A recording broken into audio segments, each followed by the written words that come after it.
cursos que tenemos en la escuela de posgrado. Gracias a la maestría en formulación y evaluación de proyectos, esto se ha hecho realidad. Hemos traído uno de los principales expositores que hay hoy en día en Guatemala, que de alguna manera ha estado viviendo el día a día de la economía, el día a día de la política del país, y que de alguna manera, por favor, la experiencia de él es muy importante para poder visualizar nuestra toma de decisiones para el futuro.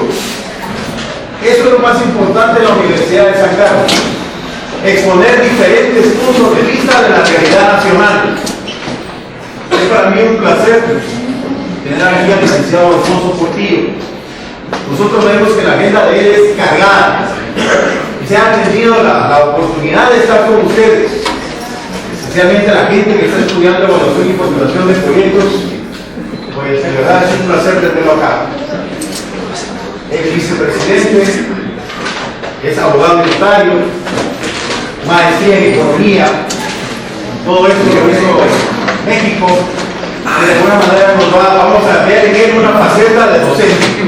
Vamos a ver en él no el político, sino una persona que está preparada para tomar decisiones, una persona preparada desde el punto de vista académico para transmitir conocimientos. Eso es lo que vamos a ver de él en este momento. Ojalá, de verdad, que ustedes puedan captar lo más importante de la realidad de nuestro país, que en los últimos momentos hemos cambiado mucho la historia, que también él va a tener sus particulares puntos de vista. Y es importante para ustedes que se están formando como maestros en formulación y evaluación de proyectos. Conocer la realidad de nuestro país es lo primero que tenemos que tomar en consideración. Por eso es un placer para mí. Gracias, Alfonso, por estar aquí con nosotros. De verdad, sabemos de tu agenda que es cargada. Sabemos que tenés poco público, pero esto es nuestra maestría. De alguna manera se escoge a la gente para estar aquí en la maestría. Pasan un proceso de propedéutico y tenemos pocas aulas para dar este tipo de cursos, este tipo de profesionalización a los licenciados que salen de ciencias económicas de cualquier universidad del país. Pues bienvenidos, y espero que esta charla les dé información necesaria para su toma de decisiones, esencialmente proyectos.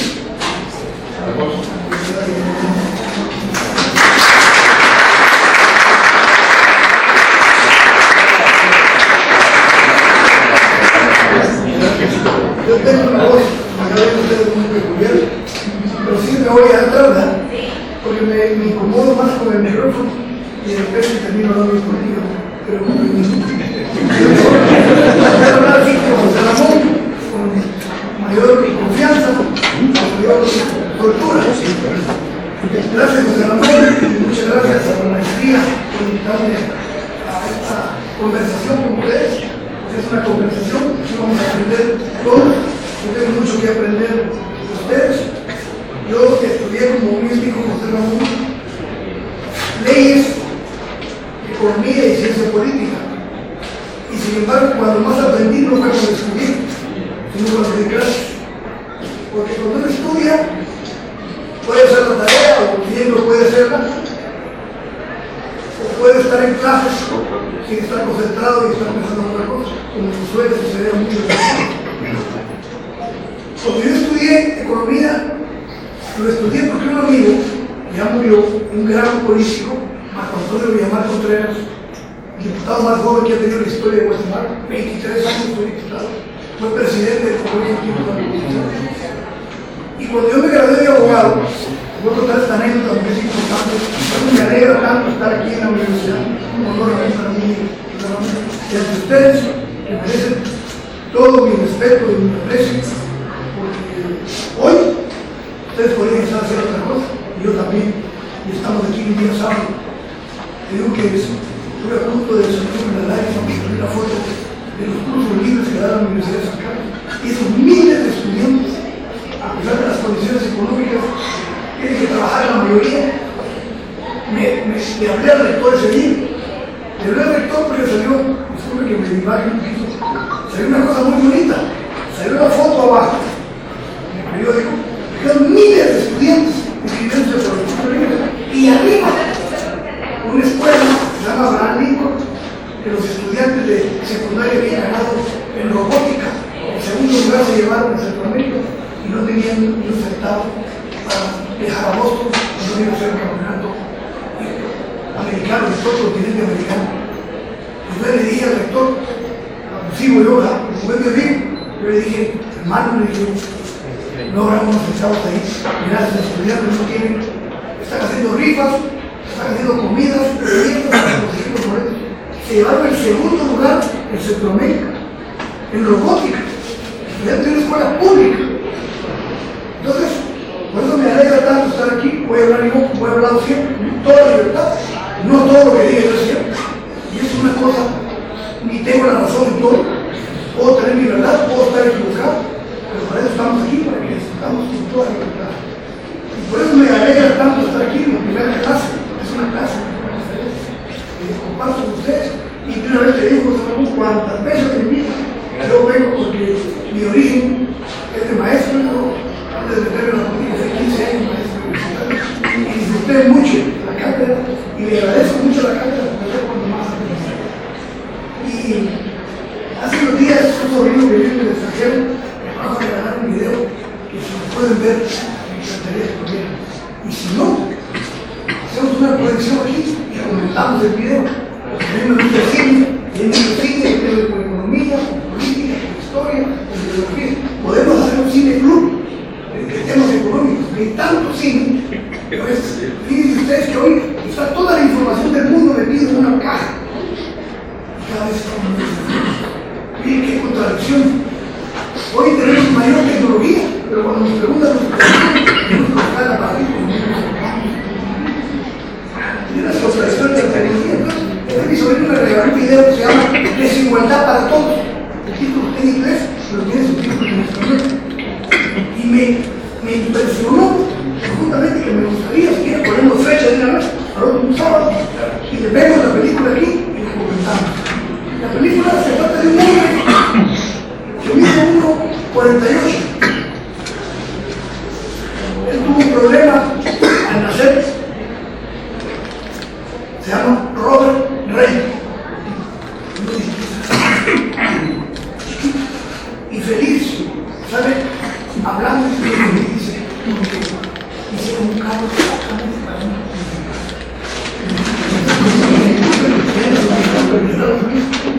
Pero es un genio, pero no es un genio.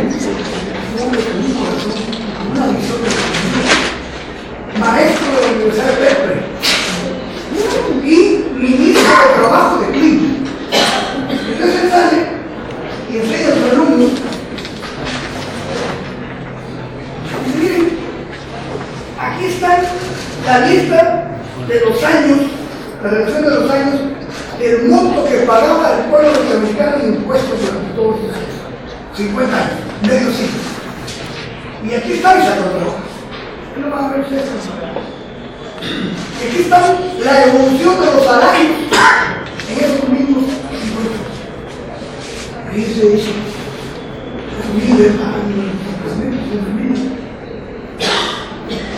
hay un periodo aquí de 5 años, en esos 50 años, en que aumentó exageradamente el salario de los trabajadores.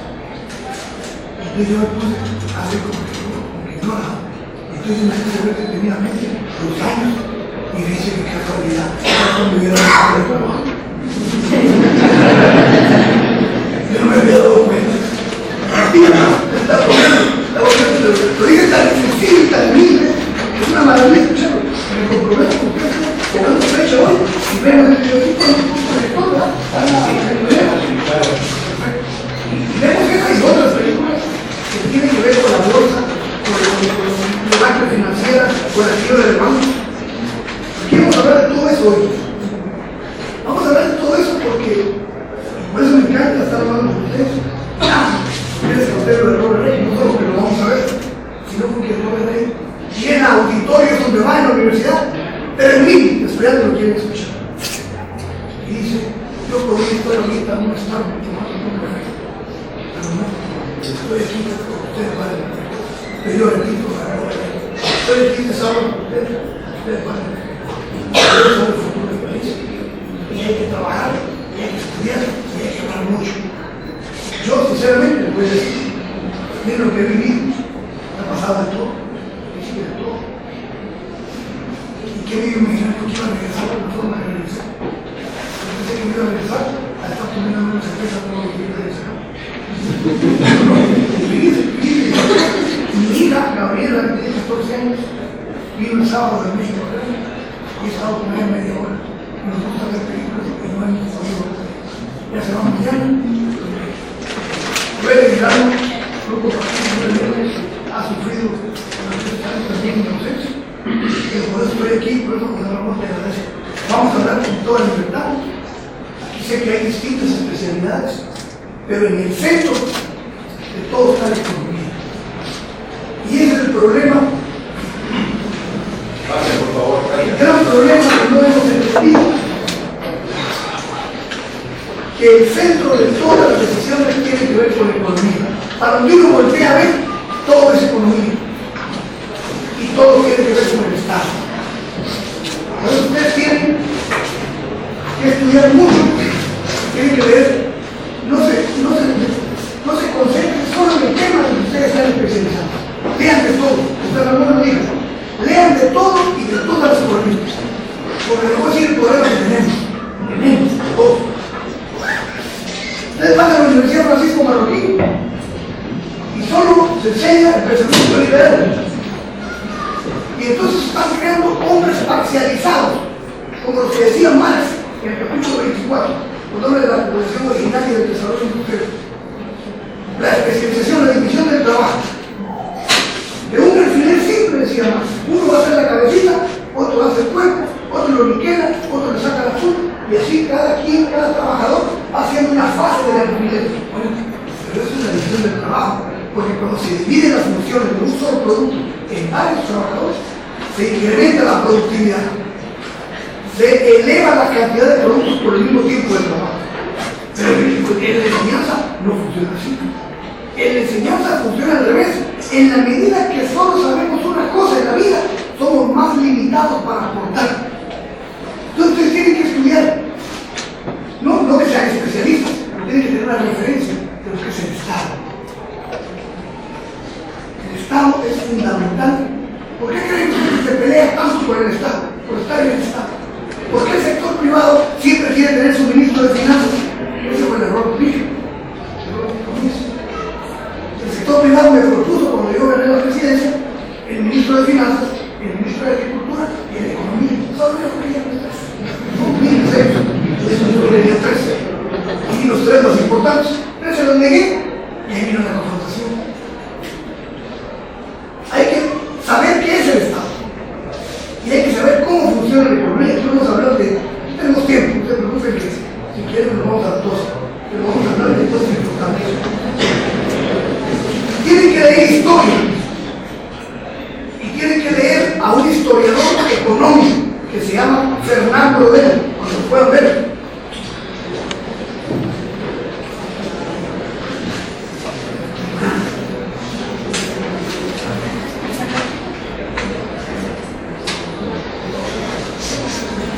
Fernando Rodel, no necesita comprar libros, me gusta Fernando Rodel, acaba de morir hace unos años, es uno de los mejores historiadores económicos, ¿sí? Es historiador, pero se concentra en la evolución económica de los países. Fernando Rodel, número uno. Número dos, tiene que leer, esto es obligatorio casi.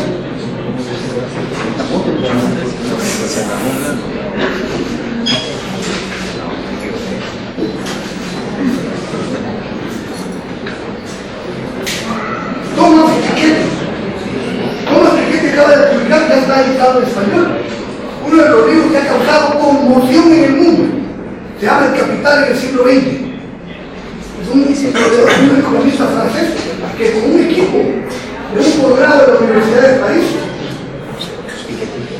dedicaron 15 años a estudiar la evolución de la desigualdad y el desarrollo del capitalismo.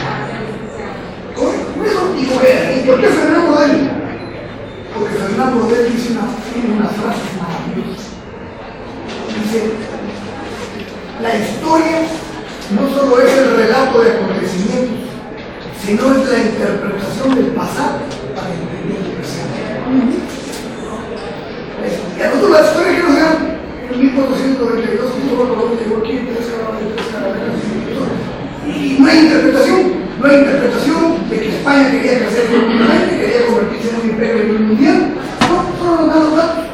Él nos enseña muy bien. Entonces, ¿qué pasa cuando digo que en la Universidad Francisco Marroquín, ustedes saben, el primer economista de Marroquín, y lo sacan un poquito, ni siquiera mucho, de un tema que tiene que ver con la desigualdad social, que tiene que ver con la injusticia social, que tiene que ver con el salario. Y no solo repiten lo mismo con el periódico, sino que cuando se sale del sistema, y cuando muy bien puedo agarrar yo un artículo sobre el salario, y no le pongo nombre, hago el artículo del salario con base en el pensamiento social, y le puedo poner cualquier nombre de los escritores que están en los medios de comunicación, porque piensan igualitos. Y el ser humano no es igualito. Los seres humanos tenemos libre albedrío, tenemos un pensamiento propio, tenemos un carácter propio, y tenemos una visión propia del mundo. Pero ¿qué pasa en la Universidad de Santiago? No aprenden sobre el Marroquín, lo mismo. Muchos maestros aquí solo quieren enseñar Marx, y resulta que yo fui víctima de eso, yo le voy a contar la anécdota. Yo sé que tengo que estudiar de todo. Por eso cuando hice abogado y me encuentro Marco Villa, Marco Contreras en un elevador y le regalo mi tesis, fue premiado, tesis de abogado, y la vio mientras íbamos en el elevador en el edificio donde está el impuesto. ¿Se me olvida eso? No lo veo en el índice. Y digo, todos no saben nada de economía. El viejo mío me dejó traumado, en vez de felicitarlo por la tesis, yo presumiendo que me estaba dando una cosa. Puede estudiar economía, no sabe de economía, no puede hablar ni de derecho, ni de política.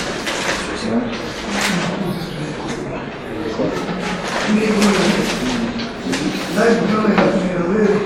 Terminé toda la maestría y empecé el doctorado, ya no pude continuar. ¿Por qué no me gradué de doctor en economía? No sabía.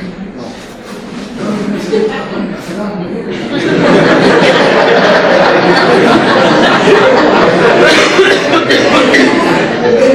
Aprender inglés. ¿Por qué? Porque es un idioma universal, estamos prevaleciendo en la economía y en la política.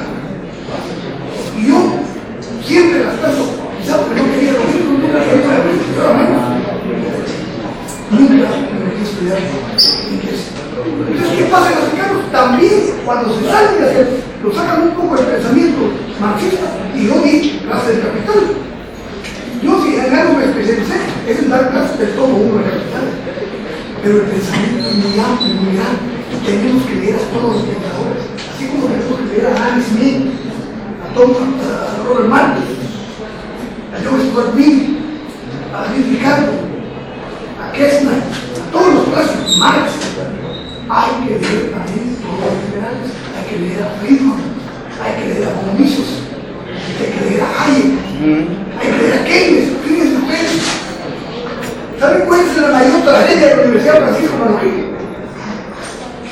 La mayor tragedia para Francisco Marroquín es que enseña a von Hayek y a von Mises, pero no son ellos los que aplican en el mundo. A los que se está aplicando todos los gobiernos en el mundo es Keynes. Entonces están enseñando algo que no tiene nada que ver en la práctica. ¿Qué me pasó a mí? Y gracias a Dios que había estudiado por mí. En 1991 fui electo por el Congreso de la República como miembro de la Junta Monetaria. 5 años estuve en la Junta Monetaria. No era diputado yo, pero vi un pleito, había las casualidades de la vida, las circunstancias de la vida. Acuérdense de lo que decía Ortega y Gasset, yo soy yo y mis circunstancias. De repente estoy yo con ellos en un restaurante y me llaman, gran Pablo, y me dicen, oye, contigo estaría dispuesto a aceptar la representación del Congreso de la Junta Monetaria. Es el sueño de todo economista, ser miembro de la Junta Monetaria. Por cierto, ahí conocí a contigo un intercambio y unos compañeros de la Junta Monetaria. Y Y voy a la Junta Parlamentaria porque el Congreso no se ponía en acuerdo. Dijeron los diputados, busquemos a alguien que no sea diputado. Ahí. ¿Qué iría a la Junta Parlamentaria? A estar haciendo un año. Oye, no me vergüenza decirlo. Un año que no abrí la boca. ¿Por qué? Porque yo había estudiado economía política marxista. Yo había estudiado Marx y ni modo que me iba a poner a hablar de Marx en la Junta Parlamentaria. Todo hablar de tasas de interés, de tasa de crédito, de tasa de retorno. Santísimo. Ahí me di cuenta que tenía que estudiar otra cosa porque al año hablé. Habla de ¿Por qué? ¿Por qué le digo este mensaje de introducción? Hay que leer de todo para no tener un pensamiento acrítico o un pensamiento parcial. Todo tenemos que leer. Claro, con reservas, que nos pega más a todos. No todo lo que se escribe es cierto, ni todo lo que se dice es cierto. Entonces el tema que hoy quiero platicar con ustedes es ¿cómo es posible que Guatemala haya llegado a una situación económica en la que estamos? En la que todos contribuimos y de la que todos somos responsables y de la que todos tenemos que participar, porque en Guatemala nadie puede tirar la primera piedra, pero tampoco nadie puede dar esta. Ustedes van a poder jugar un papel importante como intelectuales, como asesores, como académicos, quién sabe cómo es posible. Pero el gran problema es que se ha perdido la formación de los políticos, se ha perdido el debate en el país.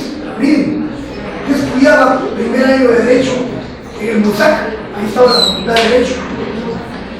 ¿Y saben qué hacían mis maestros? Entre ellos el doctor Mijangos, que mataron lamentablemente, Mario López Larrado y grandes maestros, nos llevaban al Congreso, porque oír el Congreso era estar en una clase. Oigan lo que estoy diciendo. Oír los debates en el Congreso era asistir a una cátedra impresionante. ¿No te acordás? Era increíble. Vayan al Congreso.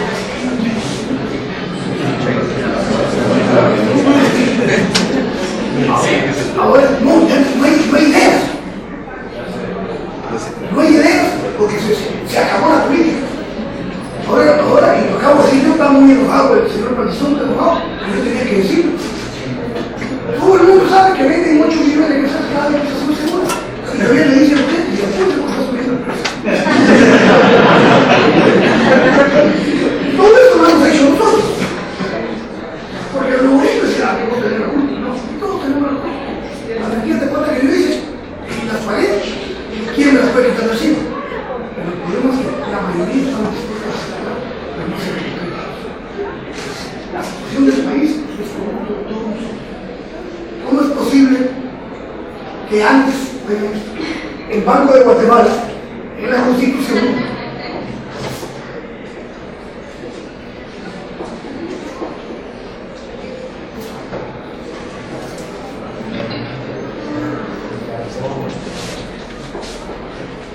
entrando en materia, en la Constitución se decía que el agente financiero del Estado se llama Banco de Guatemala. Miren, qué interesante. Y por lo tanto, en la Constitución estaba establecido que el Banco de Guatemala, al ser agente financiero del Estado, le podía prestar dinero al Estado cuando el Estado tuviera dificultades.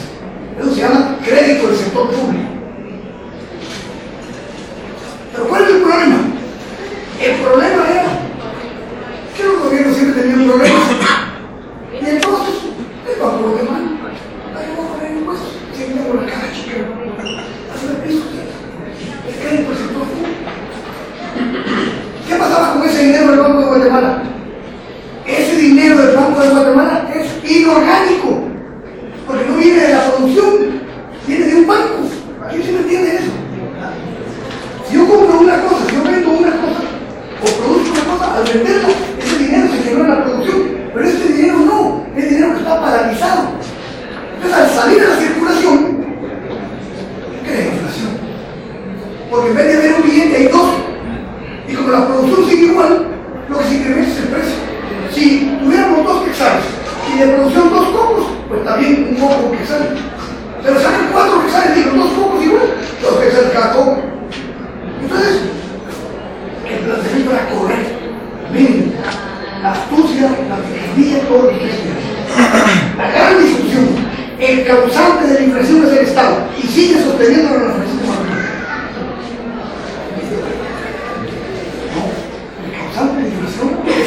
Estado débil, que no tiene capacidad para cobrar impuestos y no tiene capacidad financiera para resolver los problemas sociales. ¿Por qué?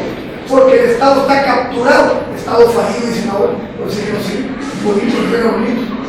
No sirve el Estado. Entonces, ¿qué hicimos todos? Otra vez, no estoy señalando, yo soy el responsable, porque hice esta campaña por eso. Quitemos el crédito del sector público y entonces ahora se llama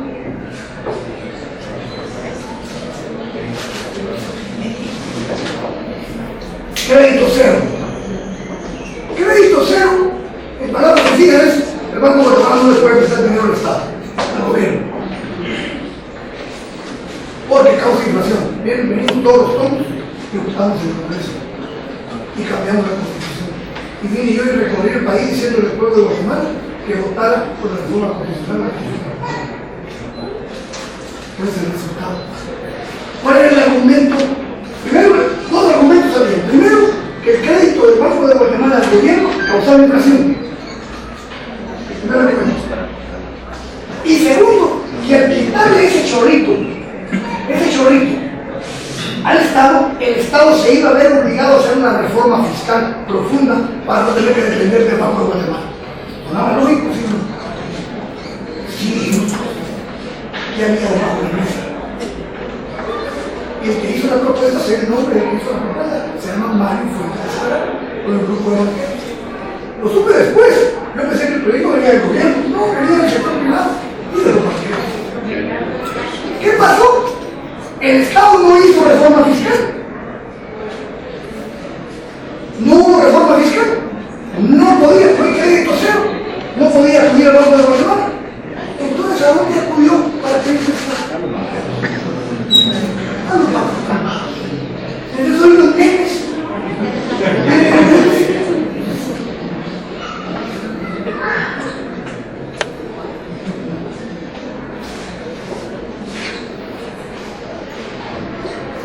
Oigan esto. 129.000 millones de quetzales le debe el Estado, de lo cual el 80% se lo debe el banco, a los bancos privados. ¿Para qué van a prestar los bancos privados? Están echados en la banca. Si el Estado les paga anualmente 8.000 millones de quetzales. Ese negocio no se debería perder ni a Adam Smith. Que Adam Smith, que Keynes, que todos. Esa es la deuda ahora. ¿Cuánto tiene que pagar el Estado? ¿Cómo va a resolver su problema financiero? Entonces ahorita están con la camisa levantada porque vine yo en la primera conferencia y dije, hay que reformar eso. Una de las reformas constitucionales es quitar ese crédito cero. No para volver a la maquinita, como antes, no para volver a que el Banco de Guatemala le dé chorro de agua al gobierno, sino que el Estado se vea obligado a hacer una reforma fiscal. ¿Cuál es una de las grandes críticas del gobierno? Que aumenté el IVA, que aumenté el impuesto sobre la renta. ¿Verdad? Pero es la única vez que dice que por Robert Rey, miren, los únicos años en que subió la tasa tributaria, pensaba que la tasa tributaria es la relación entre los impuestos que recauda el Estado y la producción nacional. ¿Verdad? Es la relación impuestos-PIB. El único año, los últimos 2 años, subió al 12% de esa tasa. Todo lo que me dio. Y eso lo dice. La pregunta es, a pesar de que contigo me dio las patas a cualquier delito, ¿por qué la gente no se dio? Y es que los defensas líderes son mis enemigos toda la vida. Tengo que reconocer que el 75% de la gente de mi gobierno. ¿Cómo es posible eso? Yo no vengo de Harvard, vengo de Boston.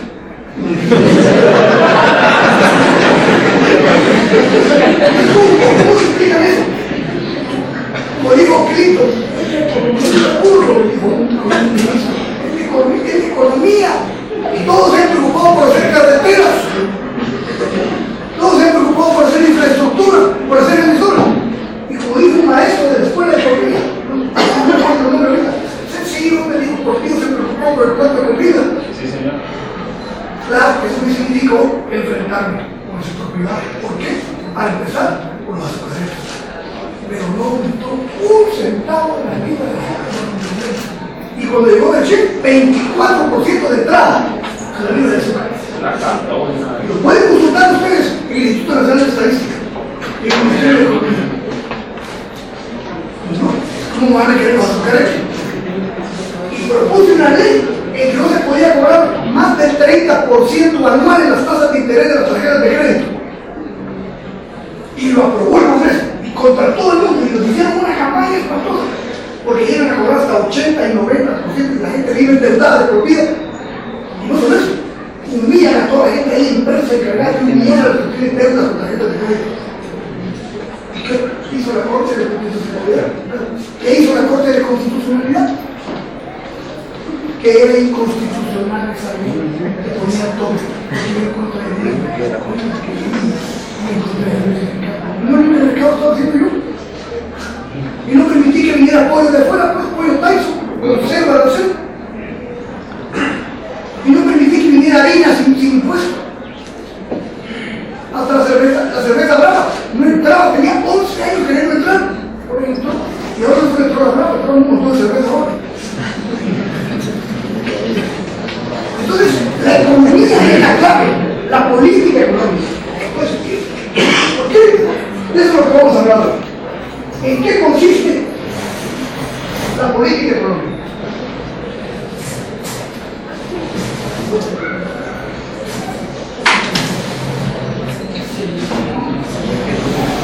Si el Estado no hace una reforma fiscal, y es lo que le tiene miedo, pero hay que hacer una reforma fiscal, porque si no, esto va a seguir creciendo. Entonces, ¿qué va a pasar? Que el Estado dentro de 5 años solo va a funcionar para pagar la deuda. ¿Y sabes por qué lo malo es? Solo paga intereses, porque no puede pagar el monto fundamental. O sea que la deuda, el monto fundamental de la deuda, no disminuye, porque el Estado solo paga intereses. Entonces quiere decir que no solo está creciendo porque no paga el monto fundamental, sino que cada vez se está endeudando. Es los famosos bonos. Las deudas públicas son famosos bonos. ¿Y quiénes compran los bonos? Los que tienen el dinero. ¿Y quiénes son los que tienen el dinero? Los que no pagan impuestos. Entonces, no pago impuestos, pero te presto. Qué bonito. Porque ¿de dónde son? ¿Cuáles son los ingresos del Estado?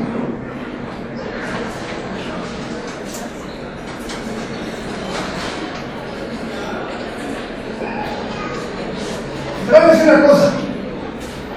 Todo lo que hace el Estado se llama política. Lo que hace en educación se llama política educativa. Lo que hace en el campo laboral es política laboral. Lo que hace en economía se llama política económica. ¿Cuáles son las grandes ramas de la política económica que hace el Estado? La política financiera, la política fiscal, la política comercial,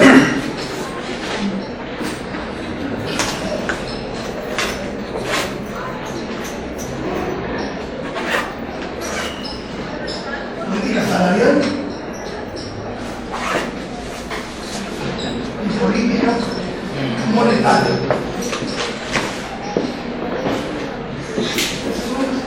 Eso es lo que constituye, lo que hace el Estado de economía, de la política económica.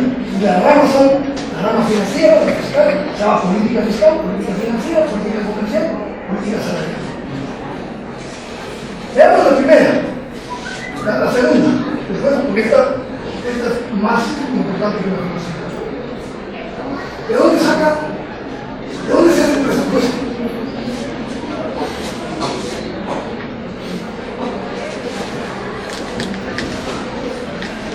Número uno,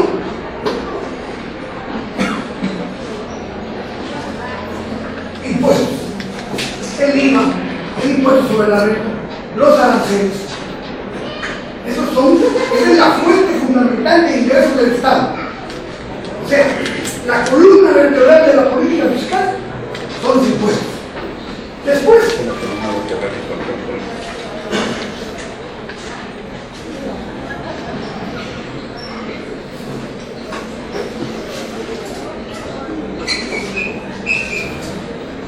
tarifas públicas. Antes, cuando el Estado era dueño de la empresa eléctrica, y no solo generaba, sino que distribuía la energía,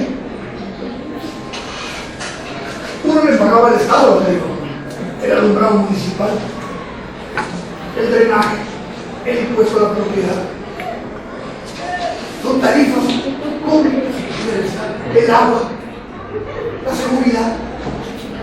Pero resulta que como el Estado lo han desmantelado, le quitaron la empresa eléctrica, desmantelaron el Ministerio de Agricultura. Cada vez el Estado viene achicándose. ¿Qué le quedó de tarifas públicas? El pasaporte, el DPI. Bueno, el DPI también es privado. Ya lo conoce el Estado. Está bien, yo no me pongo a que el Estado se desembarace de algunas actividades, pero no se puede desembarazar. Otra fuente.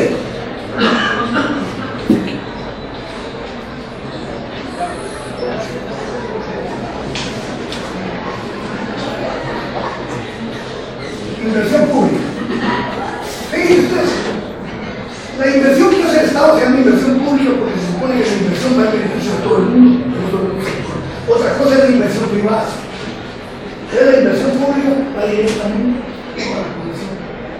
Bueno, pues resulta que esta inversión pública se hace en donde están las grandes fincas. Otro enojo conmigo. Una gran confrontación porque dijeron, señores, para empezar, hoy las carreteras no se van a hacer ni en Escucha, ni en Santa Rosa, ni en Zacapa. Se van a hacer en Quiché, en Puerto Rico, en hacer ese Estado abandonado. La inversión pública también tiene que ver con la política de poder. Quien tiene el manejo del Estado, maneja la inversión pública. Entonces, lo grueso. ¿Cuál es la otra fuente del Estado?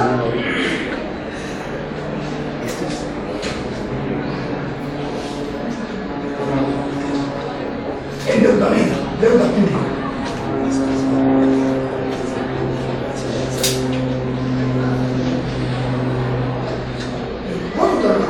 No creo que es un negativo de esa. En el mundo el gran debate es que el Estado en algunos países está achicando, va a crear problemas serios, en otros está creciendo, pero el problema sigue presente. Usted tiene que tener claridad de esto, como para no quedar más como país del capital y no se ponen impuestos. Entonces se acude a la renta pública, el gran negocio. Si ustedes tienen un dinero, busquen el capital como uno, y busquen el capítulo 24, se llama sobre la acumulación original. Y necesitan leer todo. La mitad del capítulo es muy grande, pero ahí tiene un subcapítulo de sanar deudas. Esto que nos estoy contando, Marx escribió en 1870. La deuda pública es el gran negocio sin producir dinero que produce dinero. Porque la fórmula de Marx es dinero, mercancía, dinero incrementado. Se acabó la producción, entonces dinero. ¿Cómo no va a haber grandes riquezas, impresionantes riquezas, si no hay impuestos? En la deuda pública se convirtió en gran negocio privado. Se llama deuda pública porque la pagamos todos, pero se la pagamos a los privados. Y para acabarla, la inversión pública también está en beneficio de los fondos.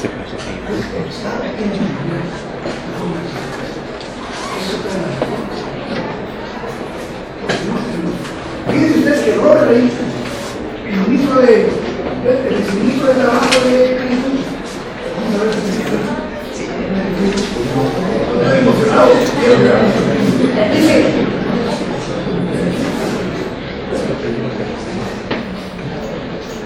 vaya a hablar de Reagan y de Margaret Thatcher de la política y detrás de esa bloque. Detrás de esa bloque. Nadie analiza los números de Reagan acá. Cuando Reagan llegó, era sin pago de impuestos.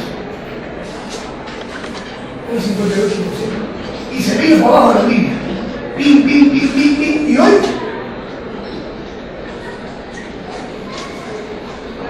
es más, entre ese periodo y este es el 2000. Esta es la tasa tributaria. ¿Qué tasa tributaria de Estados Unidos? La más alta del mundo. 2022.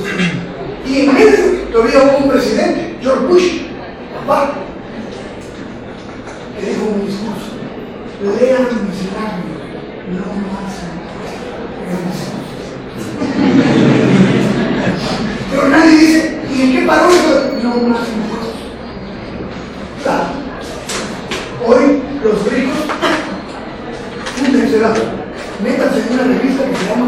el malpensante. Van a encontrar los mejores artículos de economía, de historia y de política. Es una revista digital colombiana, se llama El Malpensante. Y ahí me encontré en internet un artículo de Stephen King. ¿Alguien es Stephen King? El creador de películas de terror. Calvin. No hay tipo que haga películas más de terror que él. Y Stephen King tiene una fortuna de cerca de 2.500 millones de dólares.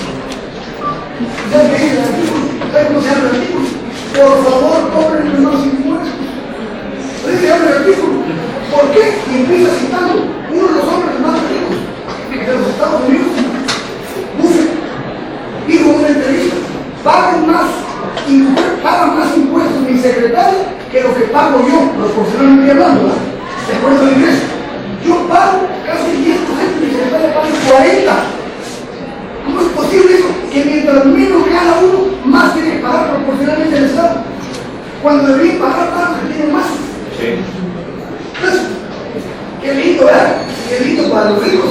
Toda la caída de la tasa de interés, los ricos más ricos de Estados Unidos, ¿cómo está el Estado norteamericano? Con la deuda más grande de la historia de... no cabe en la computadora.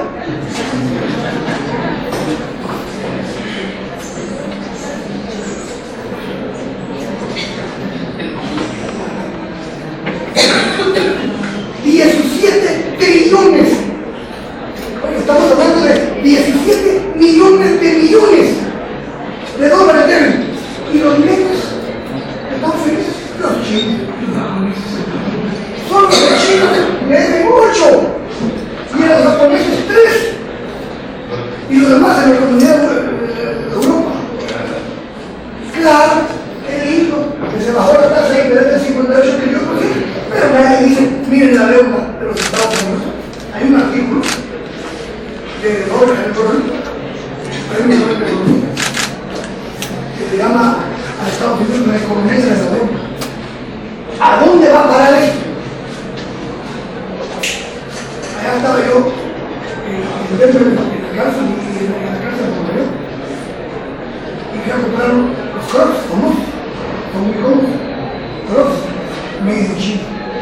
El uniforme made in China. Los relojes que venían made in China. Los alimentos chinos o de Vietnam. Y dice Estados Unidos ya se acomodó con la deuda. ¿Cuándo va a pagar eso? ¿Y sabe usted lo que tiene que pagar de interés sobre eso? Estados Unidos viene por eso que se inventa guerras. Porque las guerras permiten tener más control de petróleo, de fuentes estratégicas de energía. Entonces, el imperio tiene un problema muy serio. Ese es un tema que deberían de investigar. La deuda pública de los Estados Unidos. 17 trillones. Es impresionante. Y solo China debe 8 trillones. Entonces, ¿qué es lo que están haciendo los chinos? Como los chinos no tienen que pagar con los empresas, pagar por todas las empresas de Estados Unidos. Es que va a pagar con la aparato industrial norteamericano, que la soberanía y que la estatua de la libertad. Esa es la economía mundial hoy, y eso es lo que nosotros. Entonces, hay que estudiar la política económica. ¿Cuál es la otra política importante? Cuando yo llegué al gobierno, la tasa tributaria era 8%. Cuando hice la reforma fiscal, llegó a 12%. Ahora está de nuevo entre 8 y 9%. ¿Cómo lo vamos a implementar? Y nadie quiere tocar impuestos. Pero el colmo, fíjense ustedes, proponen una ley en el Congreso que se llama Ley de Producción y Empleo.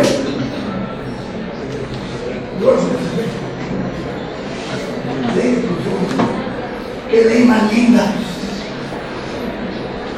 Hay que tener salarios diferenciados de acuerdo a la gente y no pagar impuestos a las empresas a crecer. Es caro. Y todavía el otro atarantado le puso ley Faltazón, porque era informativo. Esas dos cosas. Las empresas no van a pagar impuestos durante 10 años para generar más empleo y van a haber salarios diferenciados. Suficientemente diferenciados están. ¿Quién lo presentó? El señor Sergio de la Torre.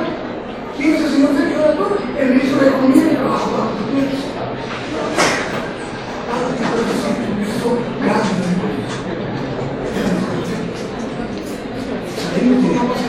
Incluso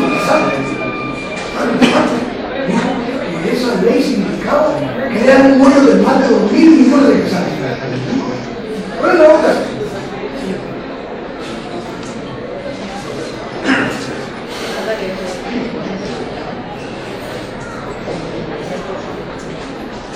Política comercial. ¿Qué es lo que necesitamos en las reformas del país? Cambiar el sistema monopólico y oligopólico que hay en los demás. Sigue concentrado el capital en 24 familias. No me acuerdo por lo que negociaba. Yo tuve que negociar de entrada con los azucareros, con los banqueros, con las tarjetas de crédito, con los generadores de energía para poner la tarifa social. Y cada vez que iba a la reunión, yo empezaba que me iban a negociar con gente distinta. Los mismos estaban en esa carrera, pero siempre sí,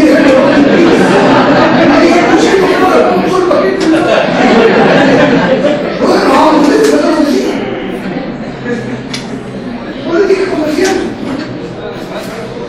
¿Qué es lo fundamental? Precios. Calidad del producto.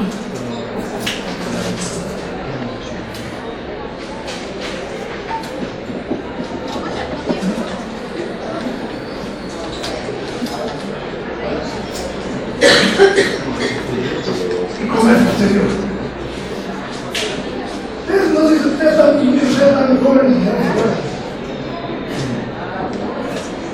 Cuando yo gané la segunda vuelta, cuando gané la primera vuelta, y no tengo por qué, es la verdad. ¿Saben una cosa? Es todo por razón. A veces no tengo que dedicar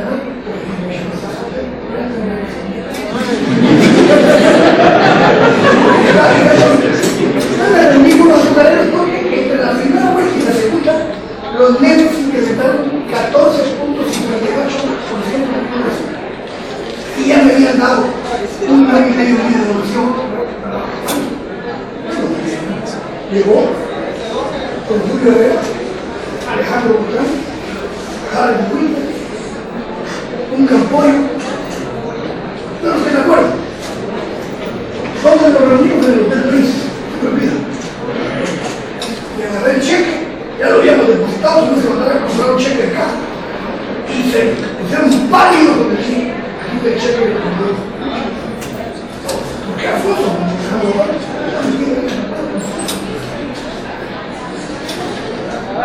nunca me dijeron a mí que iban a aumentar el precio del azúcar. Es una realidad que estoy contando. Y lo que no está. Dice, los costos no aguantan.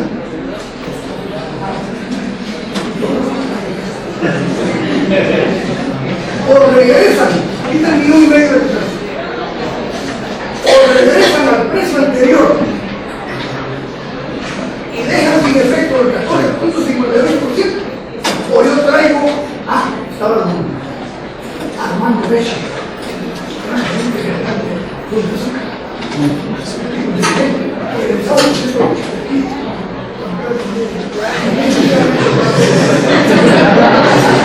Estaba Armando Becha, que fue el primero que se subió, porque vine yo de Pantalón así de si no regresan el precio, yo no era mi presidente. Voy a traer azúcar de Venezuela, de México y de Cuba. Está bien, señora. Voy a traerle.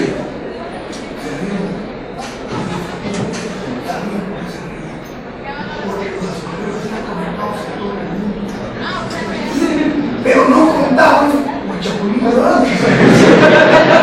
No contamos que hay uno que no está coludido con todos los azucareros del mundo, que se llama Miguel Castro.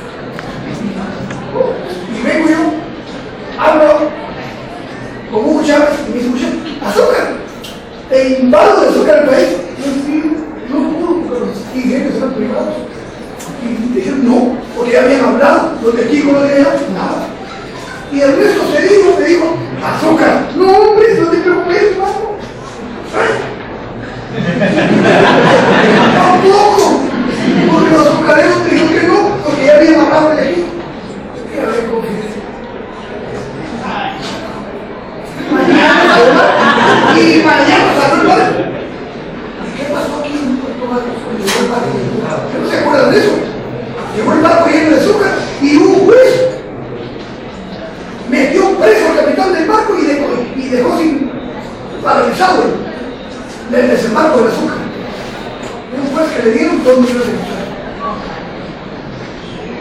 ¿Se dan cuenta de los millones de pesos? Y le dio la Constitución. Fue la única vez que dio la Constitución.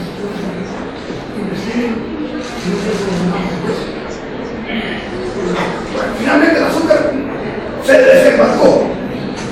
Nunca en la historia, la industria azucarera tiene más de 100 años y nunca ningún presidente se había atrevido a importar un gramo de azúcar.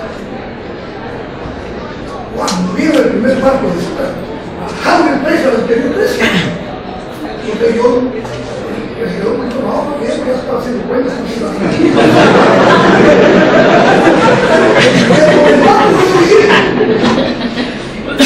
No, azúcar. Eso es lo que tiene que hacer el Estado. Esa es la obligación del Estado.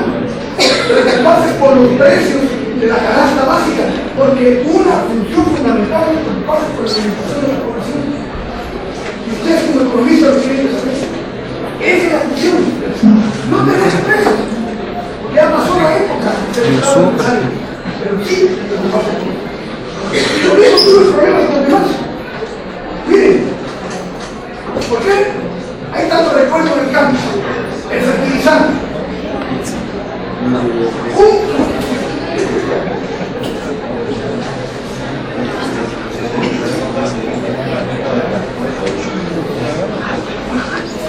Urea.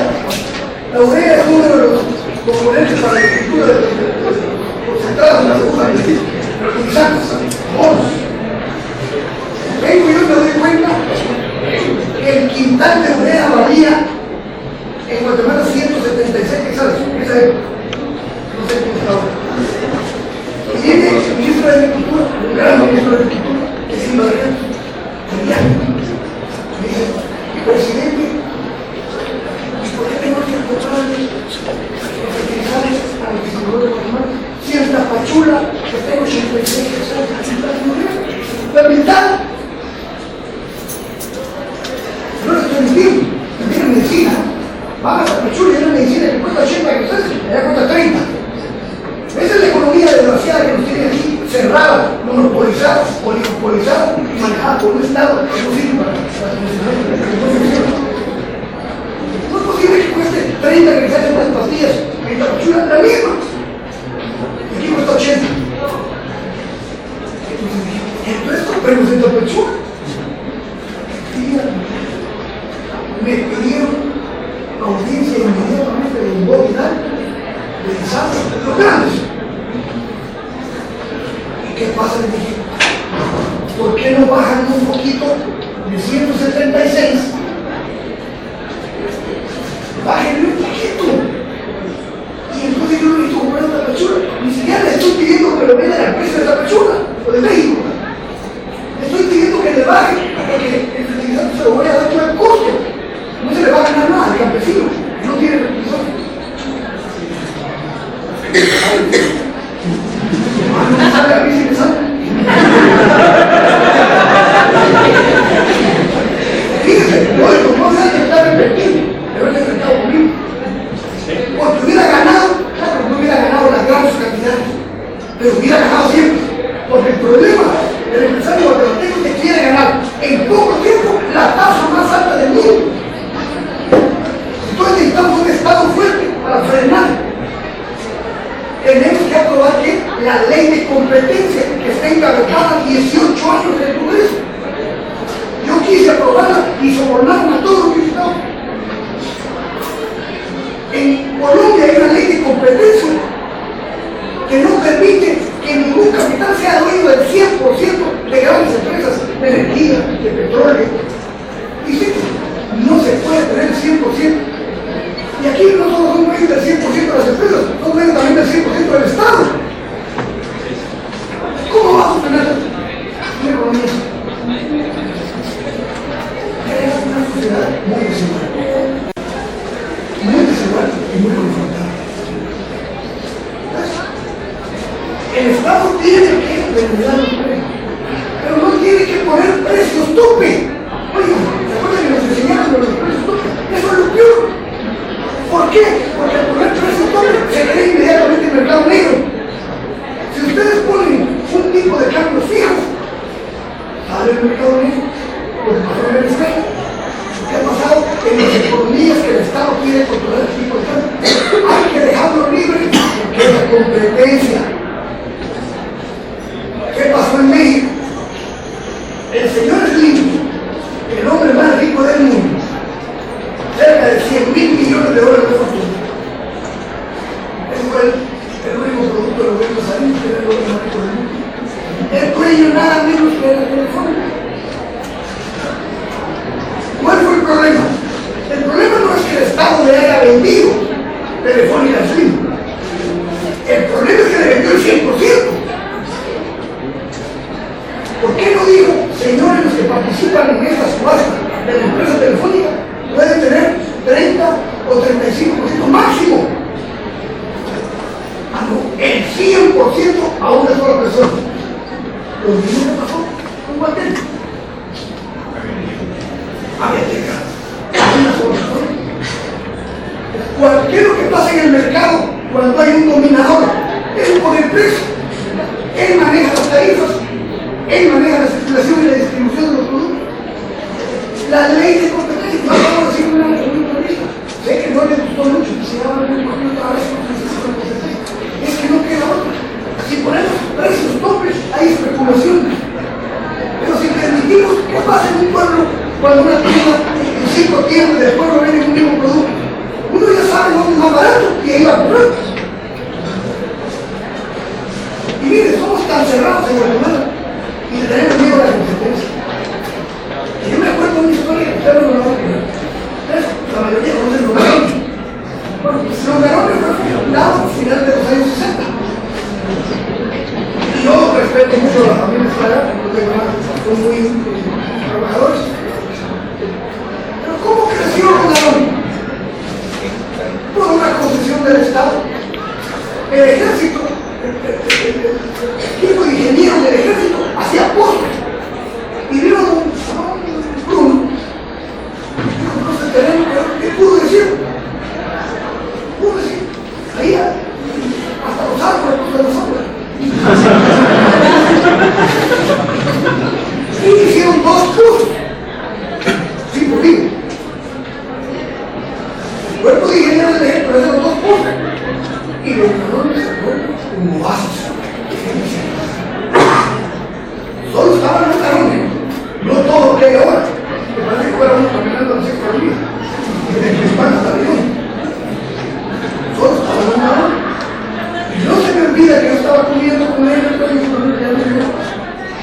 y don Bruno llegó bien bravo a sentarse a la mesa. Un hombre muy bravo, con el chombo bravo. ¿Qué te pasa, Bruno? Le digo. Entonces,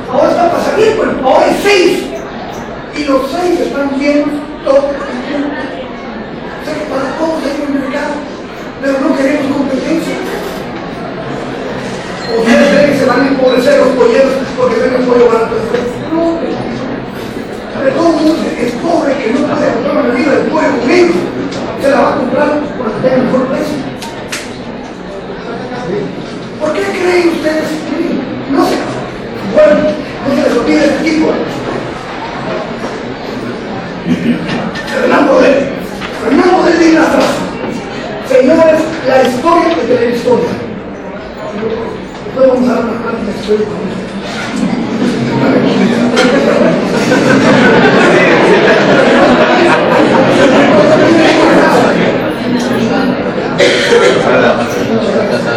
Mucho tiempo. Fernando Model dice, la historia demuestra que no se puede ir contra el mercado. El que quiera controlar el mercado se equivoca. Y voy a ir abajo. El que quiso ir contra el mercado de la droga en el pasado fracasó. El que quiso ir contra el mercado del alcohol fracasó. El que quiso ir contra el mercado del sexo fracasó. Porque el mercado es sencillo. Uno que ofrece y el otro que compra. Y mientras haya uno que compre, aparece hasta debajo de las piedras uno que le vende. ¿Sí o no? Entonces los gringos empiezan una guerra contra el narcotráfico y no se preocupan que los compradores lo tienen allá adentro. Y son 10,000 al mes más. ¿Cómo van? Están declarando la guerra una solución militar a un problema de mercado, a un problema económico. El problema del narcotráfico es un problema de salud pública, no es un problema militar. Porque si es problema militar, es mejor negocio. Porque entonces el narcotraficante dice, opa, no me va a costar más llevarlo para los controles y va a subir el precio. Mejor negocio es el mercado. Mientras haya quien compra, aparece quien venda. Ese es el problema modelo. ¿Por qué se equivocan los estados? El problema es la demanda que existe en Estados Unidos. Y hay una doble moral de los Estados Unidos. ¿Saben ustedes que permiten que cierto porcentaje de droga pase? Porque el día que no pase la droga, ese país se vuelve loco. El día que puedan cerrar toda la entrada de la droga, se vuelven locos. Y ahora el problema no es tanto la droga que viene de Colombia y de México. El problema es que ahora químicamente se hacen drogas que destruyen más y son más baratas. ¿Cómo lo van a parar? No se puede ir contra el mercado. El gobierno que quiera controlar el mercado, pero tenemos que hacer que participen muchos en el mercado, porque el beneficiado tiene que ser el consumidor. ¿Sí? Dice un economista norteamericano, no hay comida gratis. Sí dice esa frase, no hay comida gratis. Si yo puedo comprar en una tienda unos tenis que me cuestan $40, ¿por qué voy a ir a otra tienda donde me cuestan $120? Es ridículo. Y miren, una cosa que ustedes quizás no han pensado es propaganda en el mundo espantosa, no la piratería. ¿Han oído eso? Así me dice la señora que me dio pena. Señora, le dije, esa película ya se la voy a conseguir. No de una película. Yo se la voy a conseguir, porque para tomar no pensé que los van a interpretar mal. Porque yo soy amigo del Cookie. El Cookie me consigue todas las películas que no quieren ir a la mano. Yo no puedo que la película, usted me se original. ¿Por qué creen que existe el Cookie y todo el mundo son cookies? Porque el precio que ponen las distribuidoras de los CD, de los DVD, son exorbitantes y hay un mercado que necesita también ver sus peliculitas y no puede comprar esas. Entonces las mismas empresas tienen la piratería. ¿O ustedes creen que están exentas de participar en una ganancia porque es más el consumo de piratería que el consumo legal? Ustedes creen que, no quiero piratería. Ellos manejan la piratería también porque es el mercado. ¿Por qué? Porque un hombre que compra 3 películas por 20 quetzales, ahí están los 20 quetzales. Y ese que compra 3 películas por 20 quetzales son millones. Y en cambio los que compran un DVD de 200 son 100 millones. La ganancia está en la masa, no en la tasa. Sí, el video de 3 millones. Ay, ¿cómo le harán? No, ya ha salido la película.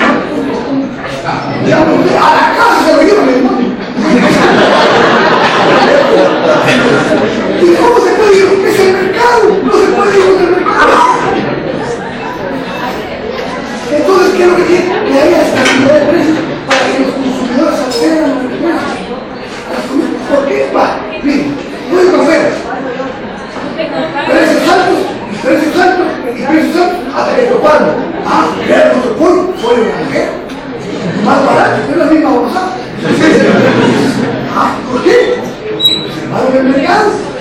Y como les pusieron un millonito, más. Y como les pusieron un pollo, ahora ya.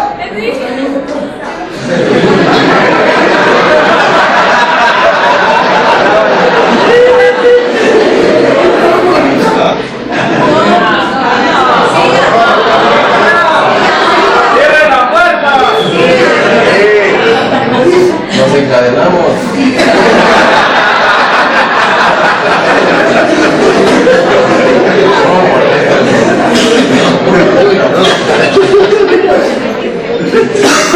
Concluyendo, me faltan muchas cosas, tenía que hablar de la política fiscal, tenía que hablar de la policía y del comercio exterior.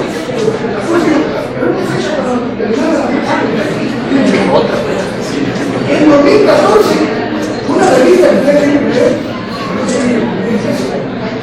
lamentablemente no la puedo leer porque Se oye. estaba aquí en la revista más prestigiosa de economía del mundo, editada en Londres. En 2014, la revista The Economist nos incluyó a Guatemala en la lista de países con alto riesgo de exclusiones sociales. ¿Otra vez el mercado? ¿Por qué existe el contrabando? Porque la gente no puede comprar productos del mercado normal, formal. Se mete el contrabando porque tiene más acceso a comprar. ¿Por qué pagas? El acceso barato para la gente que no tiene ingresos. No se puede ir del mercado, pero hay que regular que nadie sea dueño del mercado. Así como el Estado no puede controlar el Estado, el mercado tampoco puede un privado ser dueño de todo el mercado, porque estamos hablando de monopolios y hacen lo que quieren. Entonces, ¿por qué hay desigualdad en Guatemala? Porque este sistema, falta de algunas cosas genera, son generados por una desigualdad que es más ofensiva que la pobreza. Porque la pobreza es la falta de acceso a un ingreso que le permita vivir con decoro y con dignidad a la gente. Pero la desigualdad es peor. Es parte de la desigualdad. Porque la desigualdad se ve hasta en lo social, en lo político, en lo económico y en lo consumo. Fíjense ustedes. Primero, ¿cómo no va a haber desigualdad? Si seguimos teniendo el problema de la distribución de la propiedad. Una distribución de la propiedad ofensiva en el contexto de América Latina. Y que no me interprete que no estoy hablando de reforma agraria. Estoy hablando de que por repartir 185 fincas del Estado. Y desde que mi gobierno no se ha repartido más tierra. Bueno, voy a las comunidades, cuando repartir tierra, la gente agradece que se repartir tierra. Hay desigualdad en Guatemala porque hay una distribución de la propiedad y el ingreso completamente desigual. Dos, hay desigualdad porque en las relaciones laborales el Estado no es regulador ni equilibrador. El Estado debe equilibrar la lucha entre el capital, entre los patrones y los trabajadores. No. El Ministerio de Trabajo siempre el Estado de capital. No hay un caso de huelga que se pueda ganar por el Estado. Y menos una lucha salarial. Solo los trabajadores del Estado ganan lucha salarial. Los privados jamás. Ni sindicatos hay ya en los privados. Tres, los consumidores en una economía cerrada pagan precios altos y de productos de mala calidad. Yo voy a contar una cosa que me acuerdo un día y me aclaro que no van a tiene que haber competencia también en la televisión, porque por eso tenemos una televisión tan mediocre porque no hay competencia. Slim quería meterse a los teléfonos, a la televisión en México, y le dijo al gobierno, pero tú tienes que permitir, tú te quieres meter en la televisión, pero tienes que permitir que la televisión también se vea en la televisión. Ah, no. Hombres se pueden meter en los campos de los demás, pero no se pueden meter en el campo de uno. Las reglas claras es reciprocidad. Y por eso en una televisión había una operación de cambio de y no hay competencia. Yo le he dicho a Ángel, Ángel es mi amigo, me conoce, Ángel. Permití que haya más competencia. Los ya se quedaron atrasados. Yo estoy saliendo del cambio, todo lo que está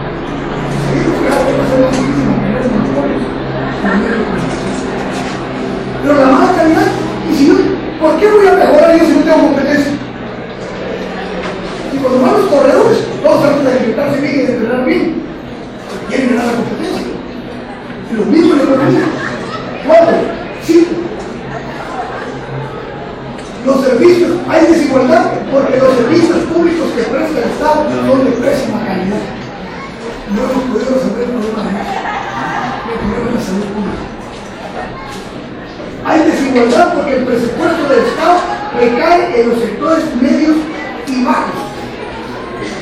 De la clase media para abajo pagamos el 75% de los ingresos del Estado. Y el capital solo paga el 50%.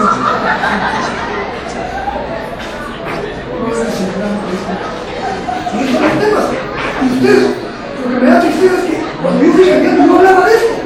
Y lo intenté resolver, resolví muchas quedaron conmigo, pero no hay el discurso es otro, no hay ninguna propuesta seria. Y estos son verdaderos problemas que nadie está viendo. Hay desigualdad porque el sistema bancario le presta al que tiene y no al que necesita. ¿Y para qué va a prestar con la gran deuda pública? ¿Para qué necesita prestar? Alguien dijo la señora acá. No. Mire, cuando me dije ahí para el espacio, si tuviéramos de lo que el currículum, ¿quién tiene que tener piso porque estoy?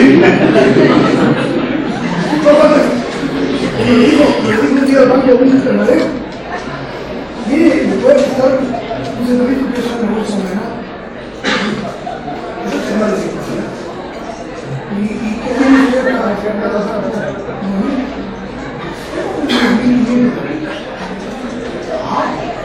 No puede garantizar firme. ¿Quién lo lleva a los terrenos? Cuando llegó, hubo una cosa que hizo un gran negocio de Emilio, creció, ¿verdad? Y llegó el brazo de Emilio. ¿Le vamos a guardar los servicios de banco? Nosotros lo olvidamos. Sí, lo guardamos.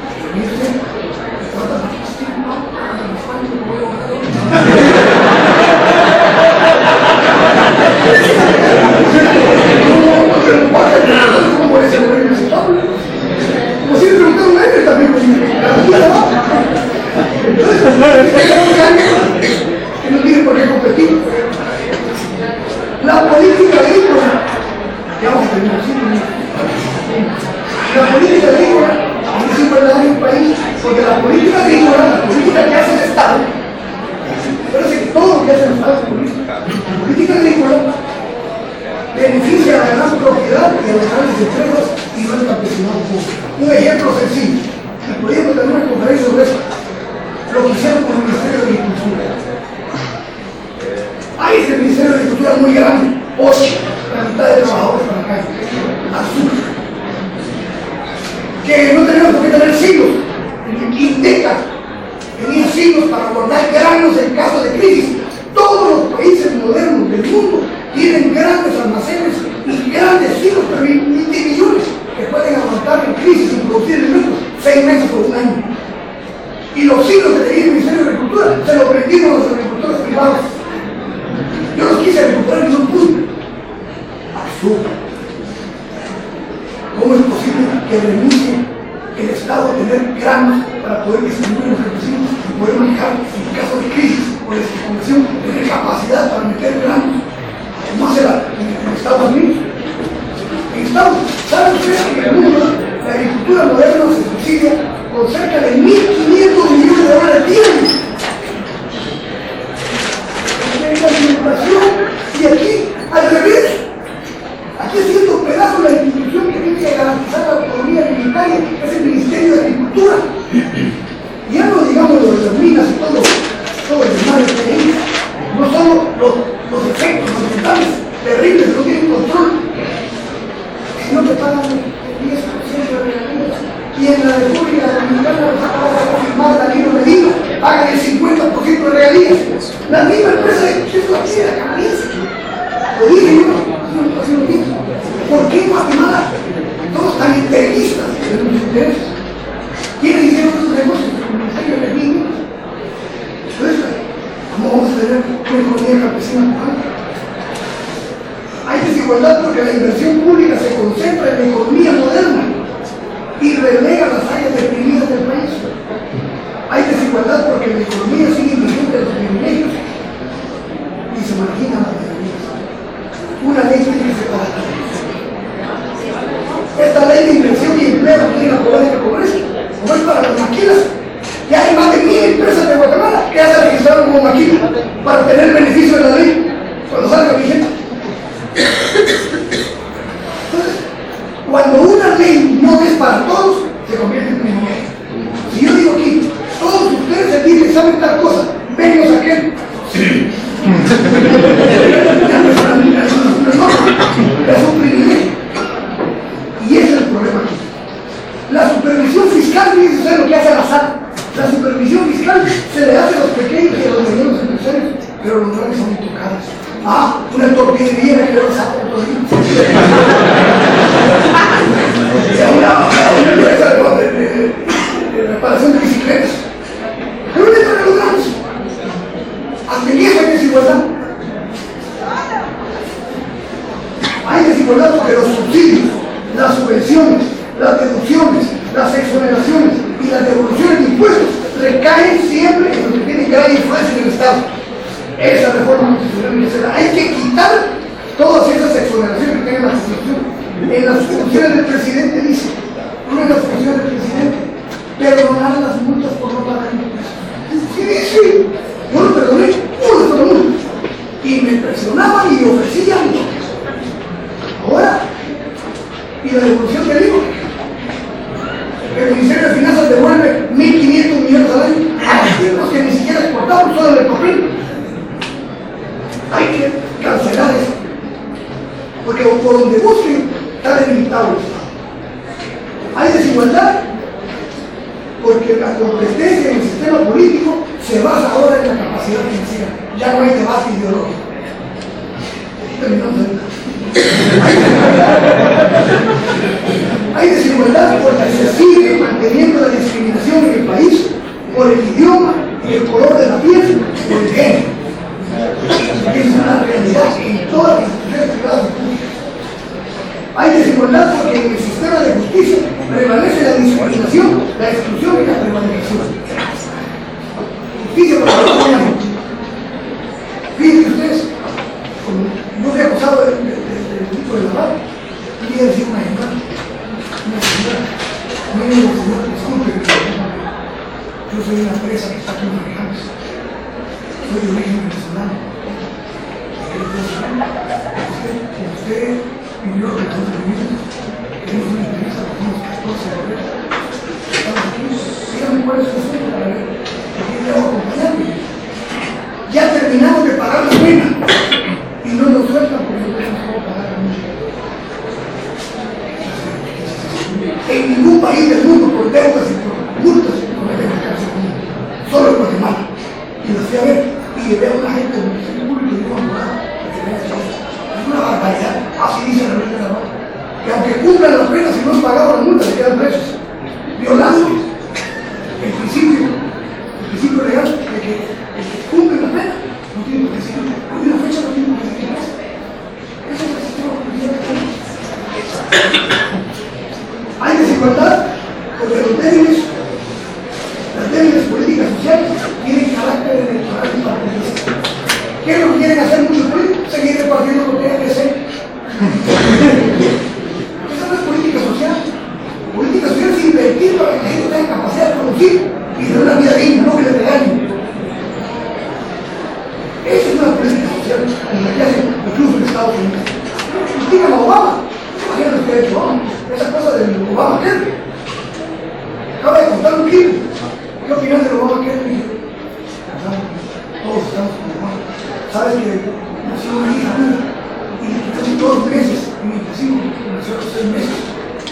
Está viva mi hija. Y la cuenta era $280,000. Y solo pagué $800 de seguro. Gracias a Obama. ¿Cómo vamos a estar felices? Los trabajadores de la clase media en Estados Unidos no están con ellos ricos. Y la cripto viene más fuerte también. Hay cosas buenas en Estados Unidos. Ya quisiéramos y finalmente, porque en plena crisis, la desigualdad es tan desigual el país, y en plena crisis los costos recaen sobre la mayoría. Y cuando hay auge, los beneficios se concentran en las minorías. O sea, cuando nos va mal a todos. Y cuando va bien, le va bien a un grupito. Tenemos un problema de viabilidad como país. Y yo creo que si nos ponemos los cambios, vamos a cambiar. Yo le cogí la cosa, yo creo que no le cogí la cosa. pero estamos en este programa. Yo estoy aquí. Muchas gracias.